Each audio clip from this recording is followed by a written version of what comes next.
So you want to understand how materials, material instances, and material overrides work. Welcome to my channel. My name is Corey Owens. I'm just a 3D generalist who went looking for answers to questions I didn't know I needed. Chances are you're a lot like me, so you went looking for answers, and here we are. Let's save you some trouble and jump right in, talk about these materials. So in my project here, I've created a new folder where I've got several static meshes. In this case, we have what looks like to be 11 static meshes. I've got a material, and I've also got some material instances that reference that primary material. These all I've created.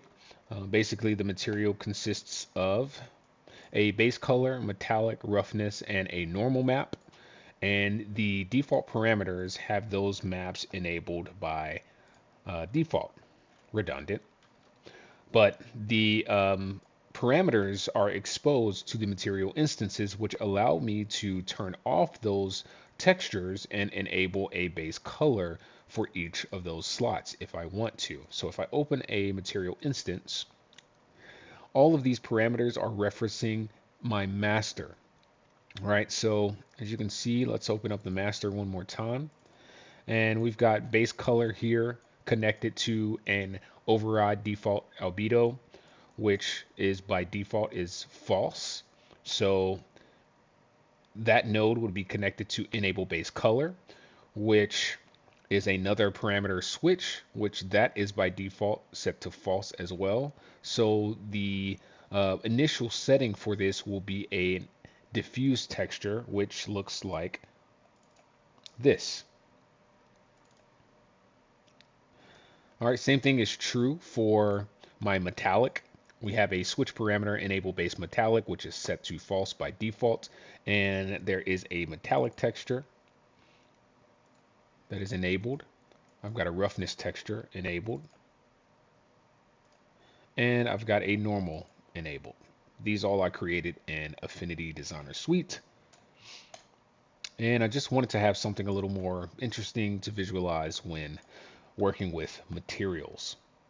So this is the master material. All these parameters, these switch parameters, for example, override default albedo and enable base color, will show up in the material instance. So if I go under the diffuse tab, we have override default albedo, which is not checked by default, enable base color, which typically is not checked by default either. So let's turn it off so we can see what that would look like. And this would be a reference of my master material without any overrides. Inside of the material instance, I can enable these overrides to adjust the parameters without destroying my master material. So you never want to use a master material on an item inside of your viewport, because there are potentially parameters inside of that master material that will be called by the GPU, like a draw call, even if they are not enabled. So if you have let's say, a default dirt or snow or imperfections texture inside of the master material, but they're disabled by default, putting the master material on an item in your scene will cause the GPU to reference those images, even though you don't actually have them loaded in the material rendered on the screen. So it'll kind of render it in the background, and we want to avoid rendering any other parameters that we have disabled. So we use a material instance to tell the master material which parameters we want to isolate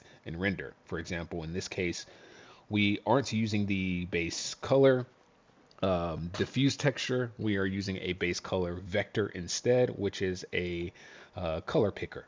Right, so I can choose whatever color, and all of these parameters are basically sitting inside of my master material, and I'm just calling for those parameters without actually calling for the materials that are defaulted underneath the material instance. I hope that makes sense.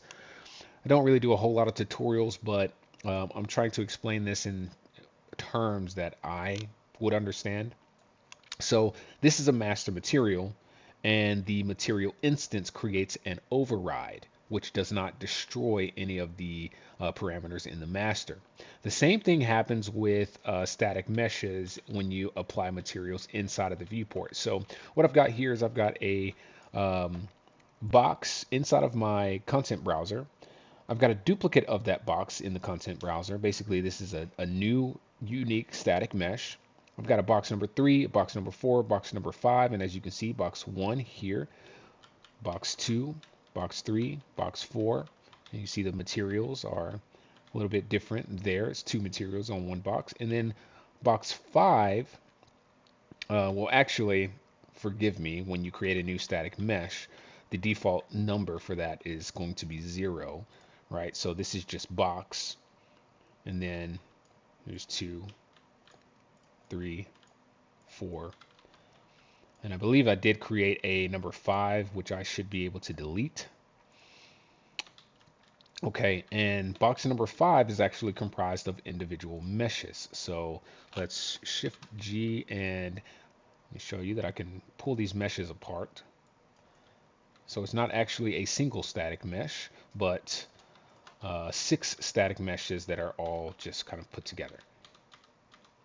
All right, that out of the way, you can see that I have duplicated the static mesh over twice, and the first duplicate is just going to retain the original or the default parameters for the material settings. But for all of my second duplicates of each static mesh, I've actually applied a red material override. For this static mesh, if I hit Control E on the keyboard to open up the static mesh editor, you can see that we have the default world grid material. And you can see that in the material slots here in the details panel for the static mesh editor. But also if we go over to modeling mode or Shift 5 on the keyboard, and if you can't find modeling mode, you need to enable the modeling tools plugin and restart the engine. But in modeling mode, I've got added to my favorites the edit materials, which you will find under attributes, edit materials. So if I click on edit materials with this box selected, you'll also be able to see that the default material slot has the world grid material. All right, the same thing is true if I go over to this instance that I copied over inside of the viewport. So remember, this is box number 1, and box number 1. So if I go here to this box, you can see that there's a material override inside of the details panel in the viewport. But if I go over to edit materials, it will show me the underlying base material.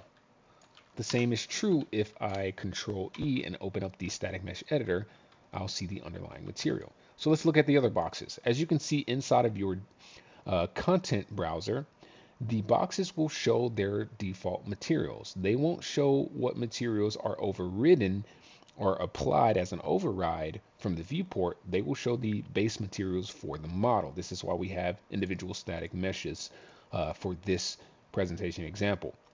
So box number 2 is actually using my master material.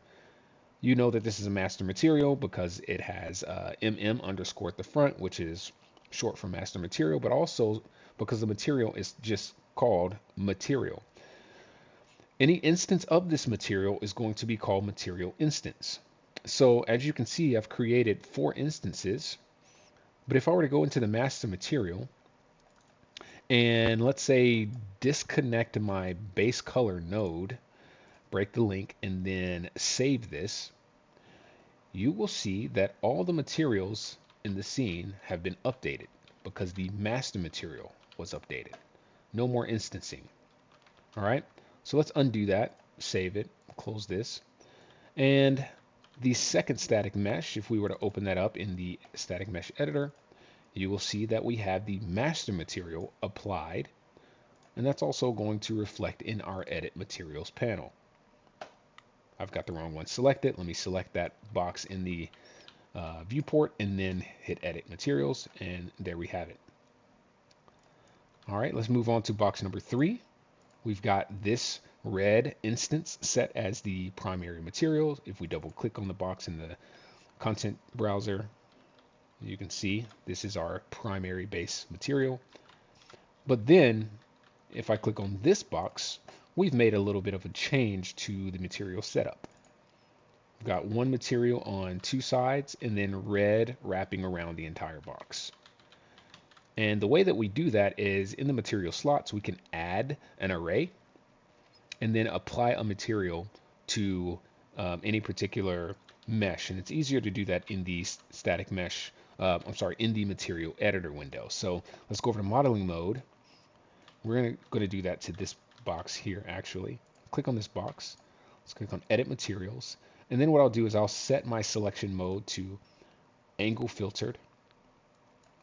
And then we'll just click on, let's say, the top, and we are going to apply, let's say, the green material. All right, so we're going to go under materials and add an array element with the plus icon. I'm going to drop the green material instance into that array with index number 1. It starts at index number 0. With index number 1 is green. With these triangles selected in our mesh, we can drop the active material drop down and select index number 1, which is the second material, and then click on assign active material to apply that material to that triangle selection. I'll do the same for the sides. I'm going to add another array. I'm going to bring this red material in there. We're going to select the active material to be MI box red, and then we're going to assign active material. I'm going to grab this side now. And you know what? What else we can do is we can just shift click to deselect or click on clear inside of the selection edits. I'm going to select this green and this red, and then I'll do a invert selection, and then we will add a material.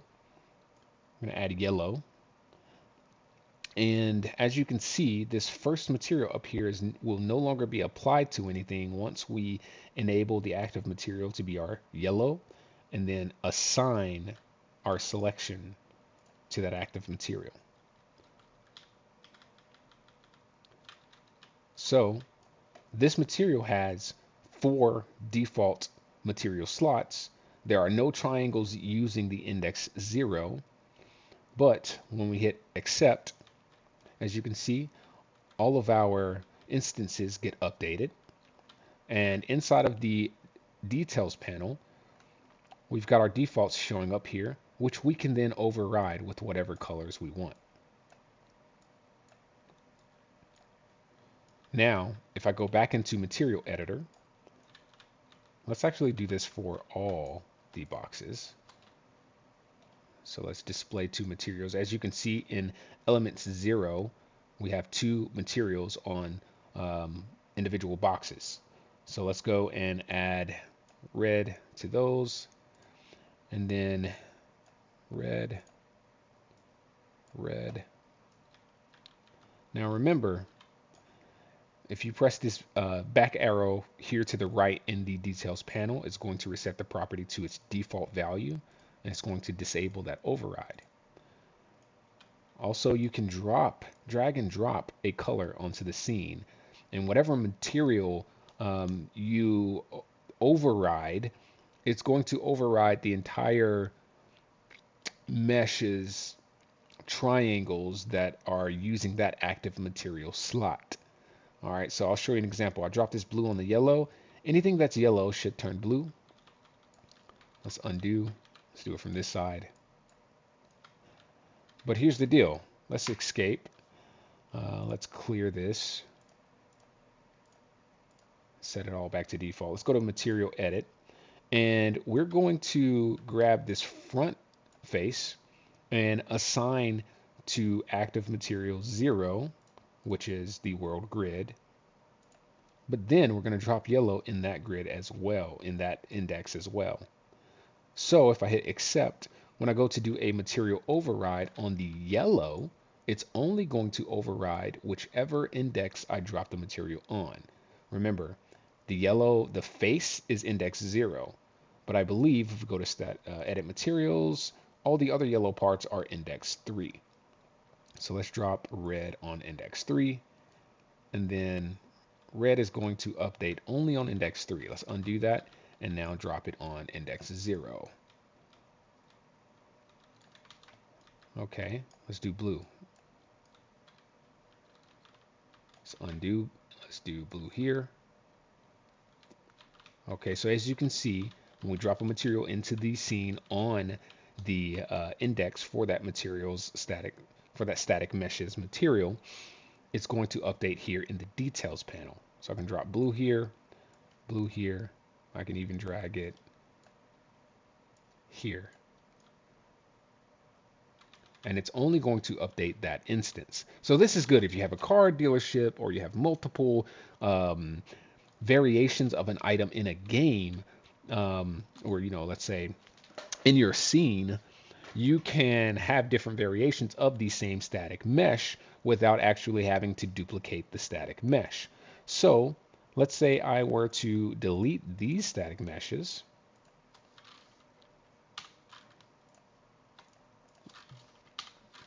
And then go and modify this material. Let's clear. And I'm actually going to delete those static meshes out of my content browser, content drawer as well. So let's go and delete those meshes. I'm going to force delete. We don't need them anymore. We'll keep those back there because they're separated. But what we're going to do is copy this over again, holding Alt and dragging. Do that a few times. Let's see, 1, 2, 3, 4, 5. We want to have 6 of these in the scene.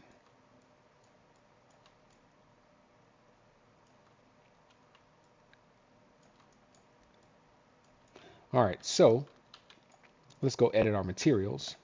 How many faces do we have? 1, 2, 3, 4, 6 faces. So what I want to do is give myself 1, 2, 3, 4, 5, 6 arrays. Okay, so 1, 2, 3, 4, 5. Let's add one more, 6. We're going to set this first index back to default, which is none, or the world grid. I'm going to set the first to red.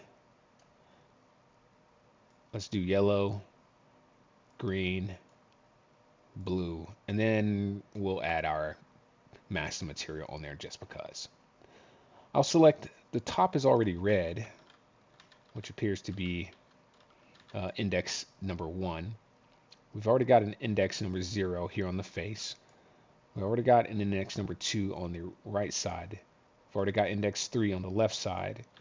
Let's put index 4 on the back. So let's grab index 4 and then assign active material. And then on the bottom, we'll put index 5. So let's set it to index 5 and assign active material, accept. Okay, great. All the boxes have been updated. If we were to pull this up to the sky, you can see that we've got our master material there at the bottom. And every face has a different material or material instance. What I can do, even though I have 6 copies of this in the scene, I can keep this one as is, but we can go and do an override to turn this entire one blue. Or I can just click on this in the content browser and then use the left pointing arrow to assign this. Clicked on the wrong one.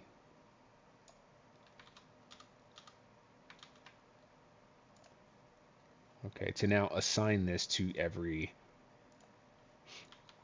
element or array. I'm going to do the same thing here. We're going to go green,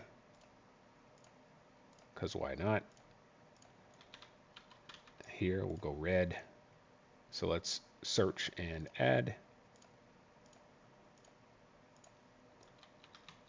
And here we'll go yellow.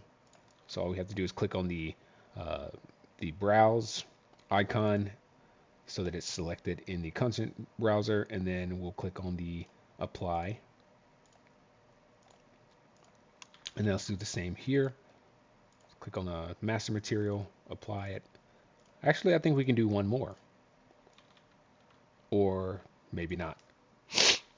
Unless I just create a static mesh just so that I can grab this default material. So we'll grab this material, world grid material, and then we will apply it to a instance here.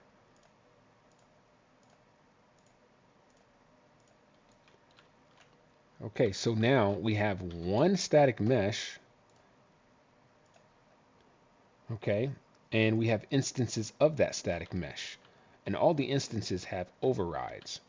Now, if you have a car or a couch, here's my recommendation for handling organization of these instances and their variations inside of your scene.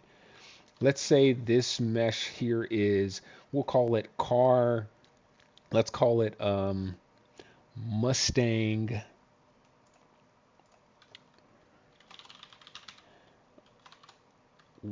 1 underscore or Mustang A underscore V1 underscore 1. Why? Because Mustang A could be Mustang like a model, like a Mach E, I think is the electric vehicle. Let's say this is the Mach E. So Mustang A is referencing the fact that this is a particular brand and model of Mustang.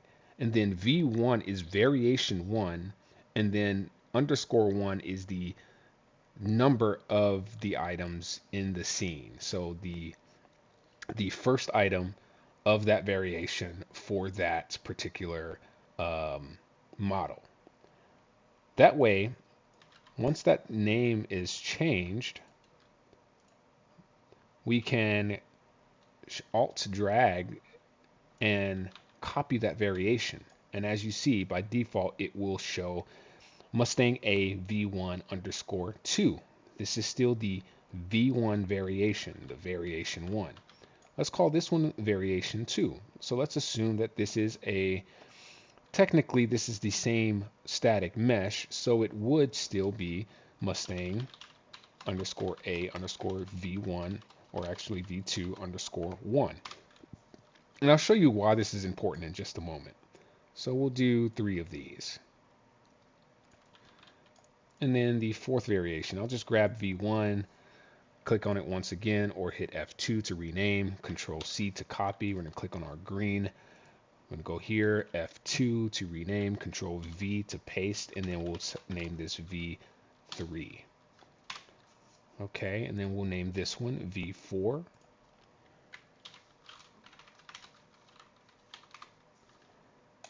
We'll name this one V5. Whoops.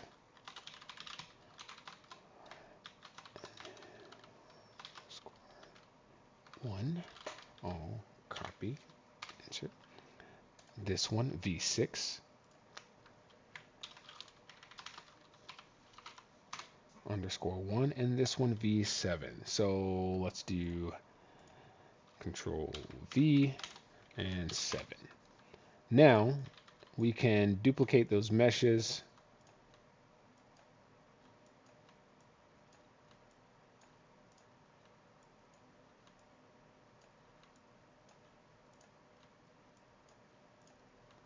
And in the details panel, you can see that we will have V1 1, V1 2, V2 1, V2 2, V2 3, V3 1, V3 2, V3, V4 1, V4 2, V4 3. Why is that important? Because if I want to make changes to all of my red Mustangs that are of the Mach E, then I would have to search inside of my outliner for Mustang A V4. Okay, so Mustang underscore A underscore V4, and then enter. Now all of those are going to be selected, and I can collectively remove the overrides per those instances. So of course, if you have a couch, a building, a car, a plant, a human, I don't know, this could really apply to anything. The most important thing to know is you don't need to create 2 cars to get a different variation, because that will add more draw calls. Plus, you'll want to primarily focus on using static mesh instances or material instances on your static mesh, and not actually using the materials. So here on the default mesh, I'll go here and do a edit material. And real quick, actually, I'm going to cancel that shortly.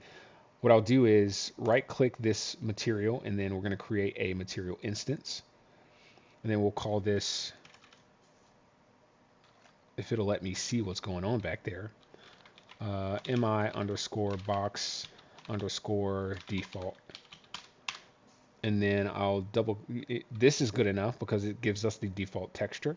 I'm going to duplicate this again, create a material instance. And then we'll call this mi underscore box underscore image. And for the default, I'm going to double click that.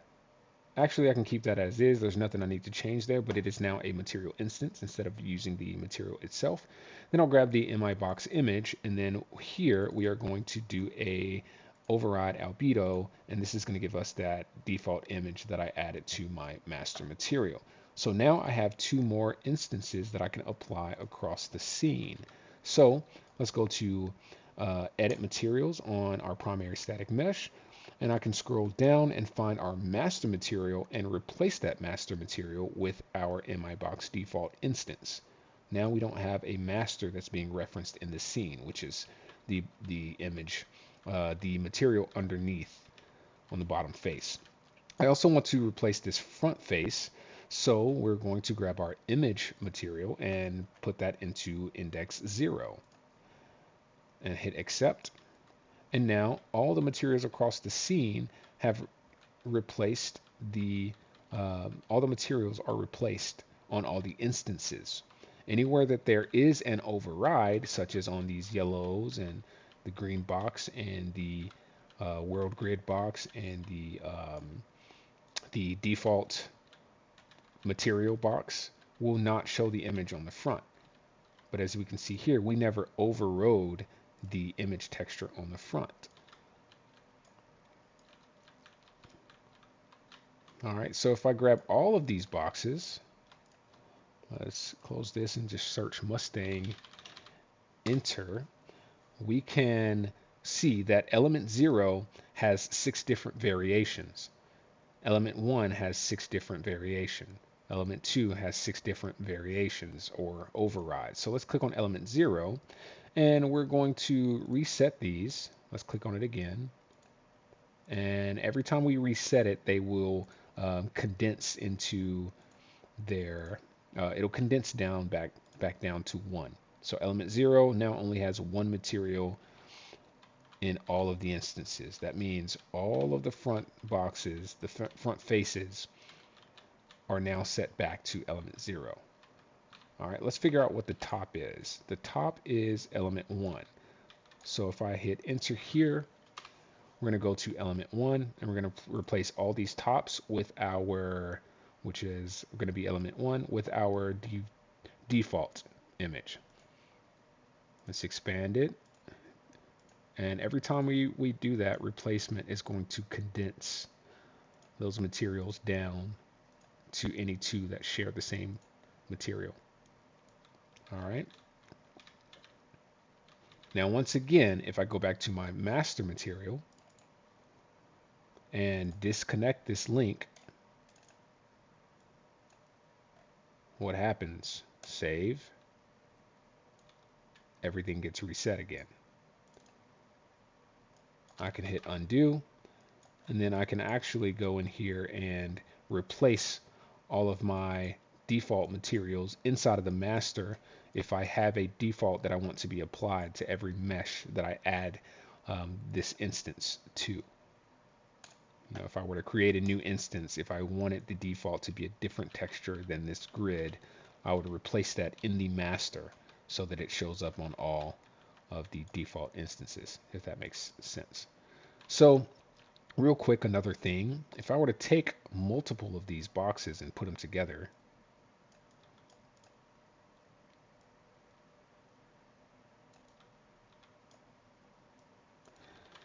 and let's say it doesn't really matter which box we grab because they're the same static mesh, but we're going to shift select and we're going to do a merge inside of the modeling mode here. And I'm going to create a not a new object, but we're going to write this new mesh into the first input object. Basically, we're going to replace the first input object. And what you'll see happen is all of these meshes will update with this shape. All right, so let's do that real quick. Let's hit accept. first input object, delete inputs, and it's going to replace all those inputs. All right, so now if you have a vehicle in the scene that uses 50 different meshes, once you get all of your materials applied to each mesh, it's recommended that you do a merge and not a union. Union will destroy some of the triangles, whereas merge will keep a lot of the information intact. And as you can see, if I go into this box, you can see that the edges are still prevalent on each individual mesh. What that means is, even though this is a single static mesh and we've got multiple material slots now, let's go into edit materials. And really quick, I'm going to set these back to their default. And let's do that again, edit materials. You can see now that we have 1, 2, 3, 4, 5 materials. It just merged all of the materials that shared an index. But if you have two meshes that you merge together and both of the materials on index 1 for each mesh are different, it will create a new material index for you. So you'll end up with 6, right? So basically, I can still do the same thing to override all the materials inside of the scene. While the material editor is open, I'm going to see the underlying material, but if I hit cancel, I'll see my overrides show up. After merging this, what I could do is go and split, and what it would do is it would take those individual meshes and split them back apart, but it's going to create new static meshes. It'll be 1, 2, 3, 4, 5, 6 new static meshes on top of the one static mesh that we merged. So let's do that, accept. And then let's disable all the overrides. Actually, it didn't override it. It applied those materials as their base material when I did the separation. So created new meshes and made those materials the base materials. But now we have 6 individual static meshes in the scene. So if I go to search for this in the content browser, you'll see that we now have 6 individual static meshes. A solution to that, and I'll show you how I can change that really quick. I'm going to go edit materials here, and we are going to, let's just create a new material slot, and then select all, go to 5, 9, and assign active material, and then let's clear, I should have probably done this instead. Let's just clear index 0, go back to index 0, assign active material, and then hit accept. I can go back into material editor,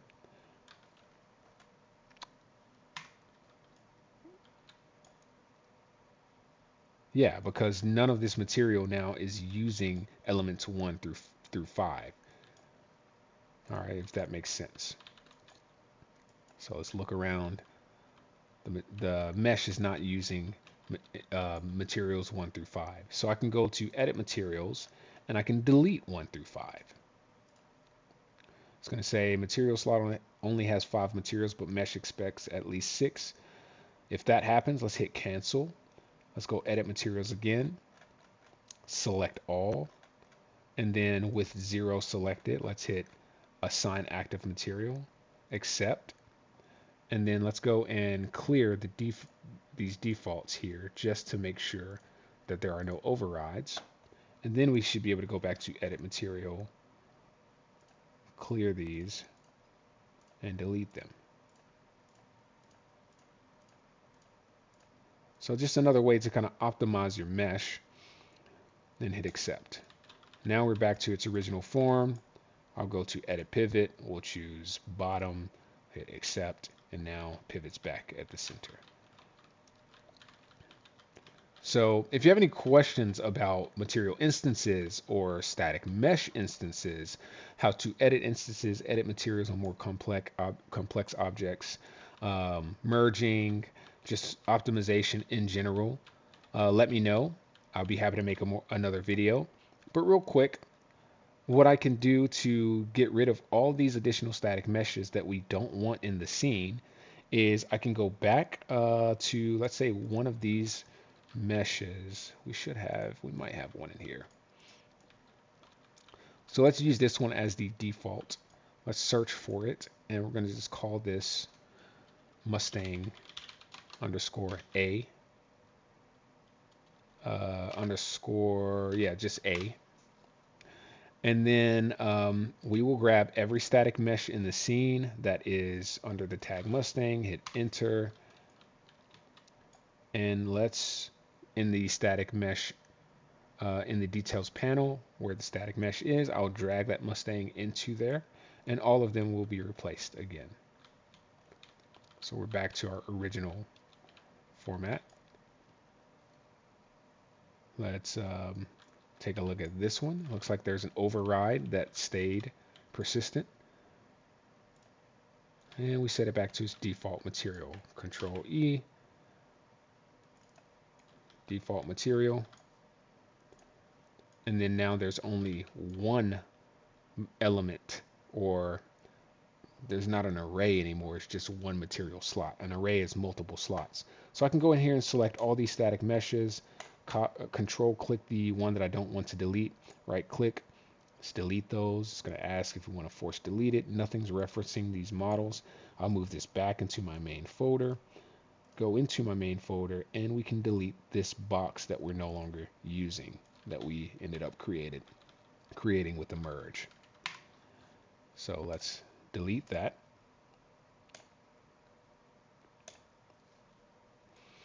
And now we're back to square one. I wanted to show this part because it's a similar use case. Typically when you bring cars into the scene, there are multiple meshes if you don't use Blender or 3ds Max to merge these meshes. But a lot of times you have like a door, wheels, whatever that might be, some interior components, something else.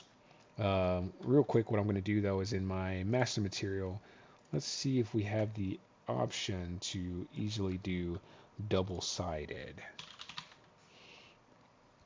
And I think that would be inside of the material instance. So let's close that. No updates.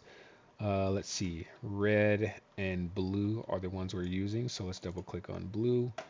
Let's find two-sided. Oh, that's probably why it didn't show up.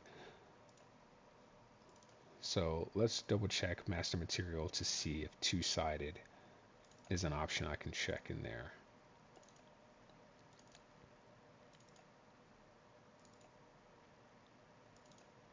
So with the material selected, oh yeah, there it is. So if I close this down and press two-sided, hit save, I can now see the inside faces, which is not recommended because you don't want to have reversed normals on your assets. But to just see what we're doing, assuming that this was a car model with individual components, the first thing that I would recommend doing if you are modeling a complex component like this and you're using material instances to do some sort of like visualization for automotive, you can apply those materials individually and preview them. And then you can go in, and I would recommend anything that has translucency that you merge separately. Anything with translucency and emissiveness, actually, I would merge into one static mesh. So let's assume that the blue is like glass, the windshield, and the rear window. We'll do a merge on this, and then we're going to choose from first input object and hit accept. And if you have multiple assets in your scene using this mesh, then maybe it's not a good idea to replace the input object. But in this case, I'm confident that doing this will not actually destroy anything here. So if I take this, you can see it's multiple input.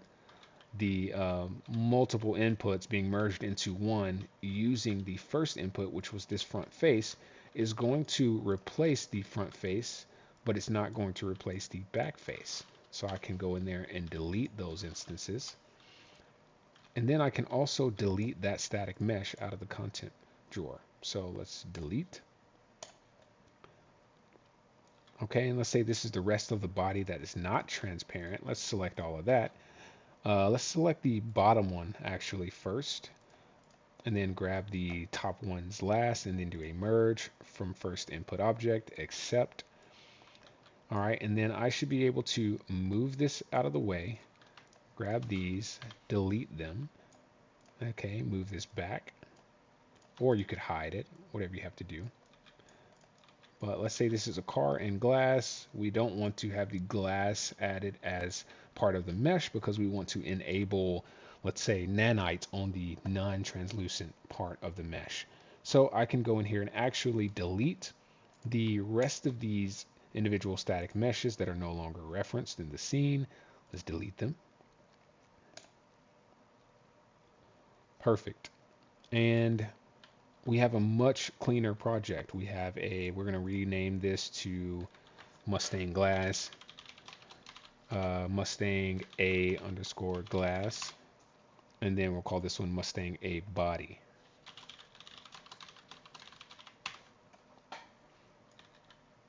So I know this is a little above and beyond what the purpose of this tutorial was for, but just some additional tips that I think might end up being useful if you're working with materials in this fashion. These have helped with my workflow in understanding how I can then go and easily manipulate the materials without having to one by one go and make changes to individual static meshes. So now if I click on this, you'll see that there's one element. Instead of there being two static meshes for both pieces of glass, it's now one piece of glass and one material on it. It could be that you're using two different types of glass. So you have a tinted glass. We're going to duplicate this, and we're going to call this blue underscore tinted. And let's just change the base color to something darker, and okay. Let's undo. I was using the wrong one. Okay. And let's say we want the windshield to be tinted. I can basically two ways that I can do this. Well, let's focus on the primary way to make this efficient. Let's click on this first mesh, go to edit materials. We're going to add an element. And the way number one would be to just copy this primary glass over to element one, select the two front face triangles, and then or we're going to select the two back face triangles and then set those to element one, which is index one, which is material number two. We'll do assign active material and hit apply or accept. So let's say most of my cars in the dealership have a regular glass on the front and back, but there's one specific model that has a tinted front. I can now go and override this car, which is a special model, with this material on element 0. Is it 0?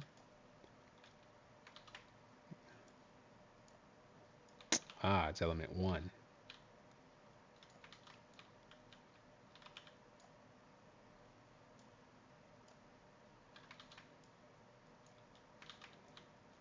All right, let's double check. Let's make sure we did that right.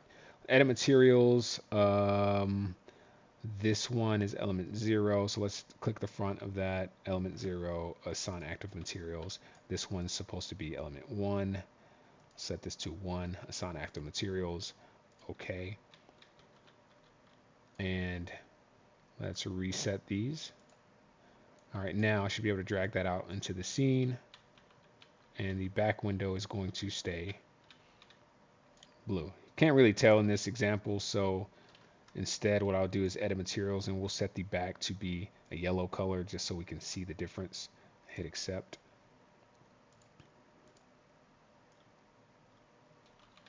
Oh, whoops. Again, I messed up the material.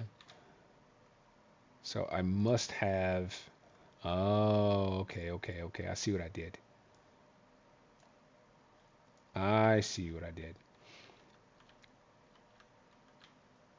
Okay, let's hit accept. Now it's easier, more clear to like understand. Back window, front window. We want to have the front window be tinted. And there we have it. Whereas all these others are sharing their own variation.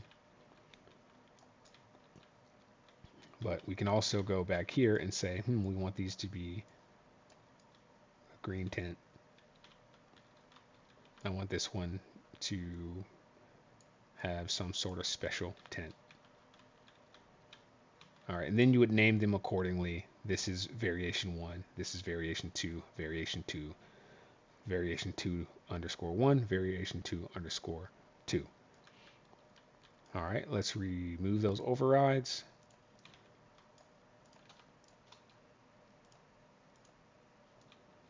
And you're back in business. So there you have it, material overrides, material instances, and editing your static meshes, understanding that you do not need to bring in two Porsches, two couches that have the same set of geometry into your content browser, into your project. No need to call for that geometry twice. Just call for it once and figure out how to modify the materials to your liking. Might be easier to edit all the materials before you do a merge, but keep in mind that editing the materials in the details panel is a temporary edit. If you want that to persist underneath all the models, you use Control E to open up the static mesh editor window and edit the materials there, or you open up modeling mode, edit materials, and then you change those arrays there. Now, it doesn't matter how you go about modifying the meshes.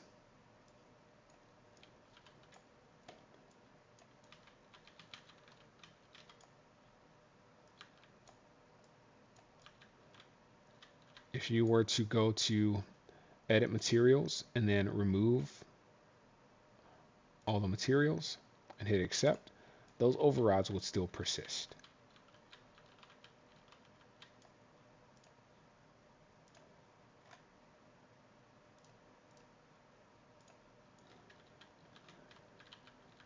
All right, and that's the same way that material instances work when you are instancing a master material. Let's select everything one last time and break all those connections.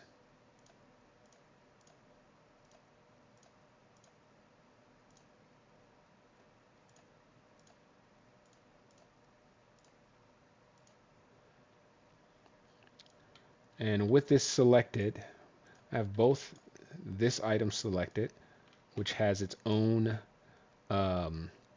which has one element 0. This item has two elements, the front element and the back element, or the front texture, the back texture. So if I have two items selected, it doesn't matter what you drop on element 0.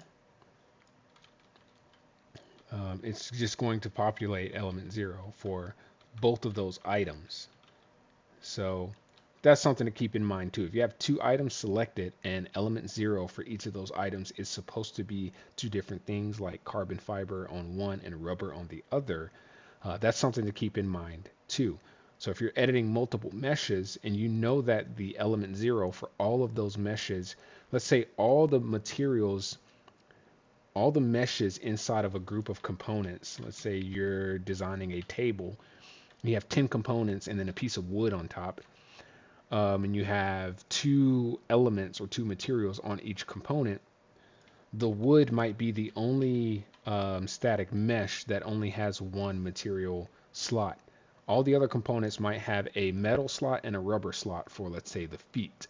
So if you select everything minus the tabletop, you should keep in mind that when you add material slots inside of the material editor, that you want element 0 to be your metal and then element 1 to be your rubber, right? If you have a table that does have rubber feet underneath the wooden piece that you would sit on top of the table, then element 1 can also be rubber on that static mesh as well. That way, when you have both items selected in the scene, the legs for your table and then the tabletop, you can have peace of mind in knowing that element 1 for both of those items is meant to be the same rubber material. So something to think about when you're editing materials is to make sure that If certain items share 2 or 3 materials, try to match those 3 to the same element box. All right, so 10 items, they all have brushed metal, and then only 9 of them, let's say, has plywood, and then 8 of them have aluminum. Put brushed metal as element 1 because you know all 10 items will have brushed metal. And then element number 2 you put as the plywood for all the items that have plywood, and then element 3 should be your aluminum, assuming that item that has the aluminum also has brushed metal and plywood. Hope that makes sense. Anyways, I'm going to cut this video here. If you have any questions, feel free to reach out to me on Instagram at 901CORY Owens, or right here on YouTube. Have a great day.